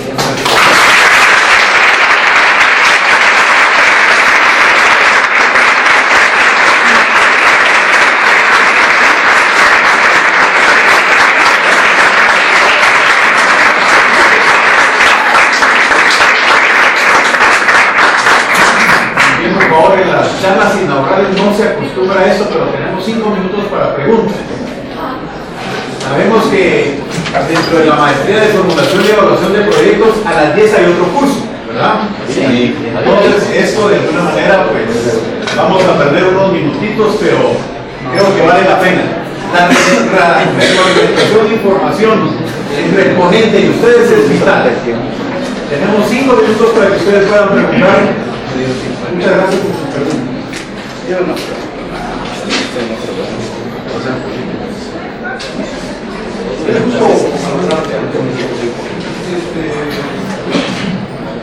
Hablaban de la ley de competencia. La ley de competencia la trabajamos en muchas oportunidades. Este sector también estuvo ayudando por ese lado. Y realmente nos dimos cuenta que era pelear contra todo ese monstruo económico, porque todos podían obstáculos para sacar esa ley. Inclusive El Salvador logró ese para poder me pregunto, ¿qué podríamos hacer realmente para poder sacar esa norma? O sea, realmente es hermanita de la ley de consumidores. Tú sacaste ese gobierno y este es el peor que apoyó. ¿Qué podríamos hacer para salir a eso? Lo primero es que tenemos que participar, aunque no nos guste el ambiente político que nos prestigia, tenemos todos los políticos, tenemos que meternos porque en la medida que nos metemos, ellos todos sacamos. Yo voy a decir algo que me da pena decir porque no quería estar tan político. Pues uno ha visto mi hijo, estoy queriendo sacar una cuarta opción con 2 candidatos a la presidencia y la presidencia. Intachables, grandes economistas que saben lo que hay que hacer en el Estado, que compartimos todo eso. Y ellos me aceptan, estoy anunciando en una semana, 10 días, va a ser un nuevo binomio serio para eso. Pero la mayoría de diputados que vimos son gente que acaba de salir de la universidad. De la contigo, de los africanos, profesores. Gente que no participó en política, por ejemplo, te puedo contar una anécdota maravillosa. Yo fui a hacer análisis médico, a multimédico. Y el director administrativo del hospital se llama Otto Real. Cuando me acompañó a hacerme todas las semanas, me pedí una carta. Yo la había anotado. Yo decía, era la cordillera.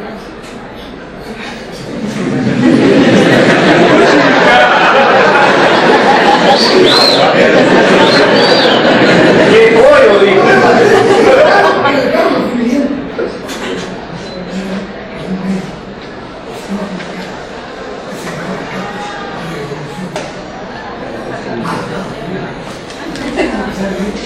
El tipo es un médico de la guerra, médico militar, y me pone en la carta que él veía los corredores de las escuelas y los hospitales de hileras de muertos de guerrilleros e hileras de soldados.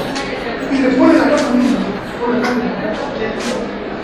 Y licenciado Portillo me dijo, no vi diferencia en los labios, no vi diferencia en la nariz, no vi diferencia en el pelo, ni en los ojos, ni en el cuerpo, ni en el hermanos matamos entre ellos. Yo viví la guerra. Y hoy, desde el Pueblo Paz, lamentablemente, seguimos con la misma desigualdad y matamos. Mira la matazón diaria. Hay más muertos ahorita que con la guerra. Tómenme en cuenta. Estamos inmediatamente en el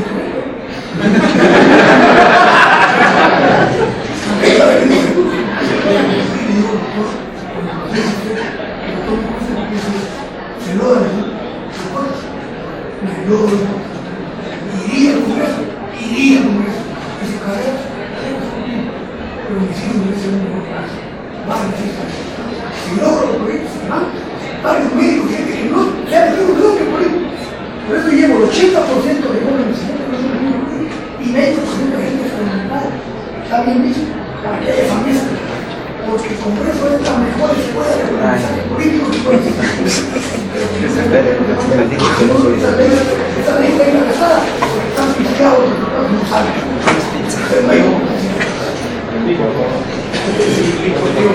Gracias por compartir su tiempo acá con nosotros. Usted sabe, el principal socio comercial de Guatemala es Estados Unidos. ¿Cómo nos afecta lo que usted nos indicaba del crecimiento de la deuda en ese país, así como el crecimiento de las economías emergentes que le venden parte de su producción a ellos? Bueno, primero, en la medida que Estados Unidos se endeude más, los que van a pagar el pago son los que le debemos a Estados Unidos. Porque si Estados Unidos debe por un lado, él tiene que hacerse. Porque le deben a él. Entonces, por eso nos dan el PIB, el Banco Mundial, el Fondo Monetario. Los países siguen endeudando porque crece la deuda externa hacia Estados Unidos y crece el pago de tasas de interés. Es una desgracia para nosotros. En la medida que Estados Unidos empiece a disminuir su deuda, vamos a tener más beneficios. Porque también va a descansar el peso de la deuda que nosotros tenemos. Y lo segundo es que lo más grave, la producción ya no está supeditada a satisfacer las necesidades internas de los países, sino a venderle a los países para tener divisas. O sea, la producción está supeditada a la ley. Hoy tenemos una producción que no está pensando en el mercado interno, sino en el mercado externo. Y si no, vean, los sabemos. Aquí nos meten el precio de la azúcar, aquí está más alto que en Nueva York. No es posible, con el ingreso que tenemos. Pero el mercado mundial no puede meter el precio que quieran, porque hay competencia y hay un mercado internacional y hay un precio que quiera. Y sí tiene que sobrevivir el precio que quiera. Pero aquí hacen lo que quieren con nosotros, porque no hay otro indigente a superar, están organizados. Nosotros tenemos que superar. El precio lo ponen ellos distribuyen y ponen las cosas de todo. Nuestra producción no está limitada al mercado interno, es supeditada al mercado externo. Eso es gravísimo. Todo lo que está pasando en Estados Unidos repercute, por eso que dicen que porque Estados Unidos estornuda, el mundo le da río. Buenos días. Pues mi pregunta va un poquito orientada a lo que usted acaba de mencionar, la primera pregunta que me respondió. Basado un poco en las experiencias que usted ha tenido y basado un poco en el periodo que usted pasó en Estados Unidos de la libertad, me surge la duda. Pensé yo que empezar a regresar al país iba a venir como un poquito más escondido, un poquito más, no sé, apartado de esos temas. Sin embargo, veo una expresión pública bastante... una expresión pública, ¿verdad? Entonces mi pregunta es, de acuerdo a tu experiencia, ¿qué puede ofrecer usted de nuevo? ¿Qué puede usted ofrecer de nuevo o que haya aprendido? Primero, no cometer los errores colectivos. Tengo clarísimo todos los errores colectivos. Por ejemplo, el haber recibido una serie de situaciones de personas, el haber enfrentado con el sector privado, el haber confiado en ministros que hicieron negocios en las espaldas, el no haber implementado políticas con la confrontación, el no haber hecho políticas que hubieran podido salir, que hubieran tenido capacidad de negociar con el sector privado. Pero sobre todo, no volver a cometer con un eso es, porque eso lo viví. Ojalá que fueran más políticos que pudieran decir como yo. Yo soy como aquel que fue alcohólico y puede hablar del alcoholismo porque lo vivió. ¿Quién puede hablar de la enfermedad porque lo enfermo?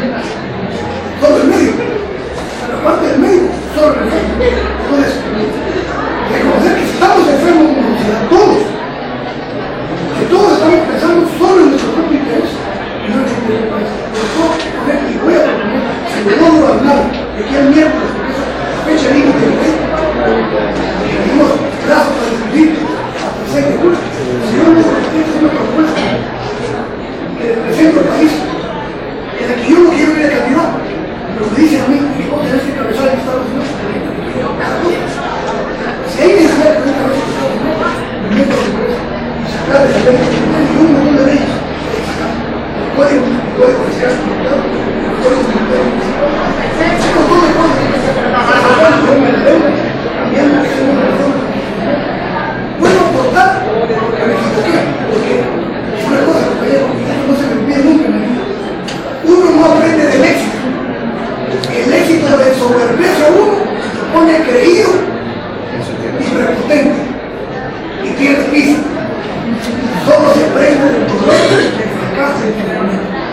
Y yo aprendí de mi fracaso. Y eso es lo que no puedo tratar. Pagarle los errores con mi servicio.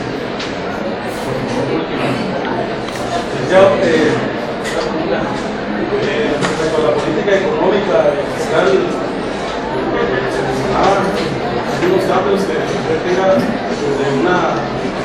una visión en este tipo de políticas para que se salga adelante. Hoy por hoy, la política fiscal está demasiado bien. Con el decreto 10 de 2012, yo lo veo exageradamente para acá. Yo creo que de algún cambio en la política fiscal o financiera o cuál es de la política fiscal depende toda la política fiscal. La política agrícola no se puede hacer sin piso. Y el piso depende de la política fiscal. En educación no se puede, no hemos cumplido con el compromiso firmado por todos los demás del 100% constitucional para la educación. ¿Por qué? Por la debilidad fiscal. Seguridad, porque en el espíritu no hay seguridad. Todo depende de la política fiscal. Pero la política fiscal es la política que más conflicto crea, política, más confrontación. Entonces lo que yo propongo es, no metemos más tasas, no metemos el IVA, no metemos el impuesto de la renta, pero quitemos exoneraciones, quitemos exenciones, quitemos privilegios. Porque cuando hay un privilegio, cuando hay una exención o una exoneración, una solución, por ahí se mete todo el mundo. Miren lo que les acabo de contar. Solo están esperando que se apruebe la ley de inversión y empleo porque él no paga impuestos. Entonces todas las empresas van a meter esos pollos, esos fraudes de ley. No quieren tener beneficios. Quitemos las exoneraciones, quitemos la función al presidente, está perdonando multas. Pero ya solo el primer año perdonó multas por 5.000 millones de pesos. ¿A quién?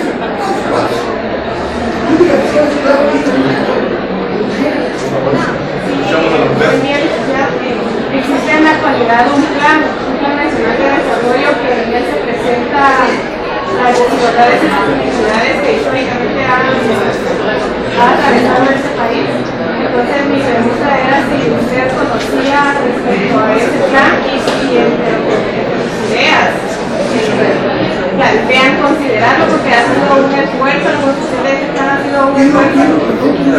Pues voy a decir, ese ha sido un esfuerzo conjuntamente entre instituciones del Estado y organizaciones de sociedad civil, y el proceso de elaboración de ese plan fue un proceso consultivo en donde se tomaron en cuenta todos los actores, campesinos, niños, adolescentes, operativas.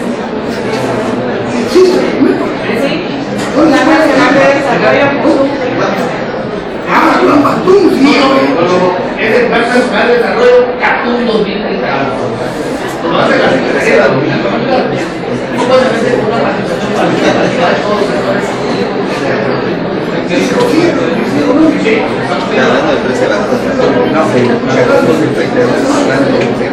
Todos los aportes son importantes. Nadie tiene ni la mitad con un pequeño. llega el Estado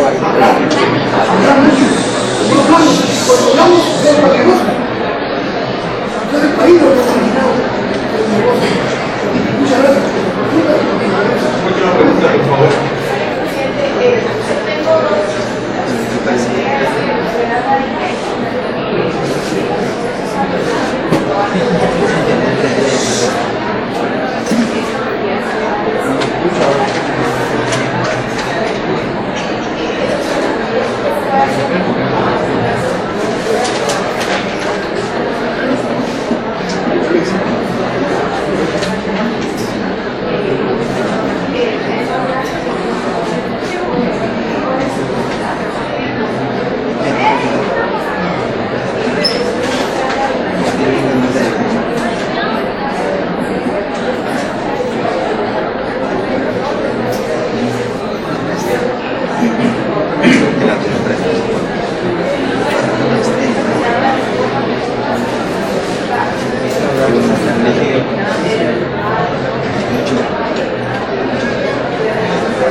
¿Qué quiere la reforma constitucional? Para quedarse 20 años en el poder. Igual a Chávez. Entonces, esta es una reforma constitucional. ¿Cuáles son? Aquí quiero contar una anécdota, porque miren, por eso, lástima que no se me cualquiera. En España, oigan esa anécdota. En España, cuando se muere Franco, se reúnen los partidos políticos y hacen un acuerdo, se llama el acuerdo de la Moncloa, para la transición democrática en España. Se empezaron a reunir el 8 de octubre de 1977. ¿Cuándo creen ustedes que llegaron a acuerdo? Eso hubiera sido ideal. Pero hay quienes dicen 1 año, 2 años. El 28 de octubre del 77 llegó el acuerdo entre todos los partidos irreconciliables, enemigos históricos, firmados por España la transición democrática. Entonces yo le pregunté a un político español, cuando estuve en España, ¿cómo es posible? No sabemos cómo son los políticos, que hablamos, ¿cómo es posible que ustedes en 20 días llegaron a un acuerdo? Y la respuesta es maravillosa. ¿No te dijeron? Dice, las palabras textuales que conquistó yo las tengo grabadas en memoria. No tratamos de resolverlo todo, solo nos hacemos. Pero aquí, a la plaza, queremos una revolución. Y uno, cambiando todo, y mientras más puntos en discusión hay, menos de acuerdo hay. Entonces, miren qué linda respuesta. No tratamos de resolverlo todo, solo lo esencial. Hablando de la reforma constitucional, cambiamos todo lo esencial. ¿Cuál es lo esencial? Uno, la reforma a la ley electoral de partidos políticos. No tenemos partidos políticos, tenemos empresas de negocios. Deben las licitaciones. Un diputado que tiene que pagar 8 millones por su diputación, ¿qué va a llegar a hacer el Congreso? A reponerse dinero. Está degenerado el sistema político. Surgen partidos políticos y llegan al poder y desaparecen. Tenemos que crear que hay una forma de país. Lo mismo que se crea el Congreso con los diputados, una reforma de la ley. Primera reforma constitucional. Segundo, la reforma a las comisiones de constitución. Es una vergüenza. Se negociaron las Cortes Supremas de Justicia como se negocian los aguacates en el mercado de carne. Una vergüenza entra con un magistrado, dicen que va a hacer degenerado totalmente el sistema judicial. Segunda reforma. Tercera reforma. La reforma financiera para resolver el problema de la deuda. Hay que ver cómo se quita ese. No dejar abierto el chorro para el Banco de Guatemala, para que empresa del Estado, pero buscar una medida intermedia entre el crédito cero y la reforma fiscal. Tiene que haber una reforma fiscal, tiene que hacer evidencia fiscal. Por lo tanto, para darle esa facultad de presidente no paga impuestos. La ley de servicio civil. No tenemos un Estado profesional, porque todo el mundo viola lo poco que es el ley de servicio civil, ponen en contra a quien quieren sin ninguna capacidad. No hay servicio civil en Europa. Y lo trajo la ley de contrataciones. En la medida, oigan esto, y lo hizo Correa, alguien lo iba a Correa consigo. Sí. ¿Y qué hizo? Resulta que de cada 100, cada 100 llegaste al Estado, solo llegaba realmente 30 al verdadero beneficiario, porque en las comisiones se iba a 30 y en el sobreprecio lo otro, para que ganara el funcionario y el empresario. Entonces, ¿qué hizo Correa? Sí, porque se quieren cambiar las cosas. Hay que acabar la corrupción y se lo normalizó, pero no toca la ley de contrataciones que la aclara en que cuando hace un convenio el proveedor del Estado con el funcionario, se firman y se van a comer juntos en la noche. Entonces, ¿quién es el que sale jodido? La población. No se debe conocer el funcionario público como el proveedor del Estado, como el contratista del Estado. ¿Qué hizo Correa? Por internet, subasta pública, el ofrece el mejor precio y mejor calidad. No se conocen. Pero no lo hacemos. Cuesta eso.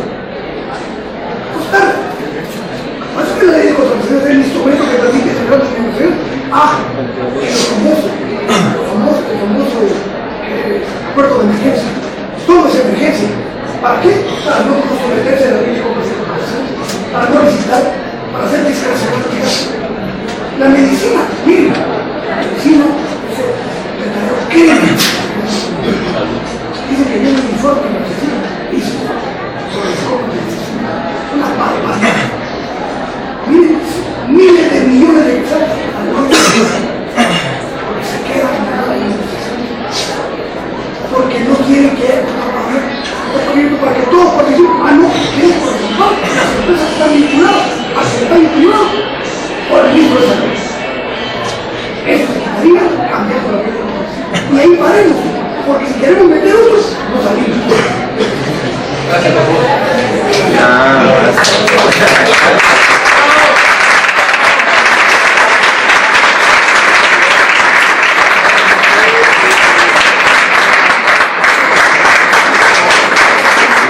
Como último punto, darles al director de escuela de posgrado, el licenciado Carlos Valladares, que tiene las palabras para ustedes, para el expositor.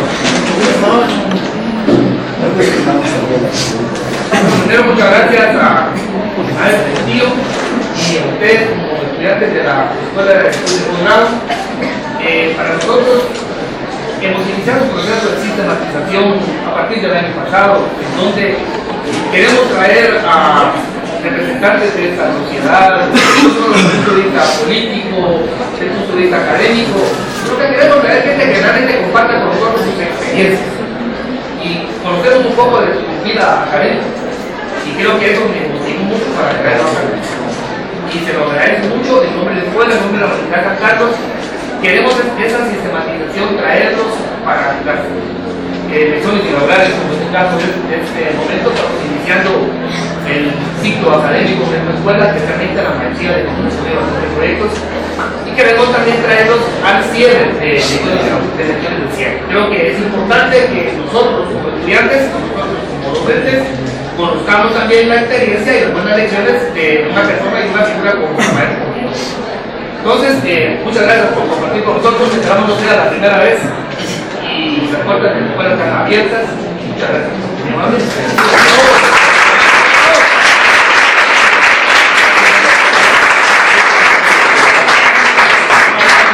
Al maestro Portillo hemos preparado un diploma de agradecimiento, ¿no? Que dice así, no tengo que leerlo. Universidad de San Carlos de Guatemala, Facultad de Ciencias Económicas, Escuela de Estudios de Posgrado, otorga el presente diploma de reconocimiento a Alfonso Portillo Cabrera por su participación en la conferencia Guatemala, un proyecto de vida, un enfoque desde las ciencias económicas, impartida de la Escuela de Estudios de Posgrado de la Facultad de Ciencias Económicas de la Universidad de San Carlos, otorgado el vecino de Ciudad Universitaria los 3 días del mes de mayo del año 2015, aparecen las firmas de José Ramón y el servidor Carlos Vega. Muchas gracias.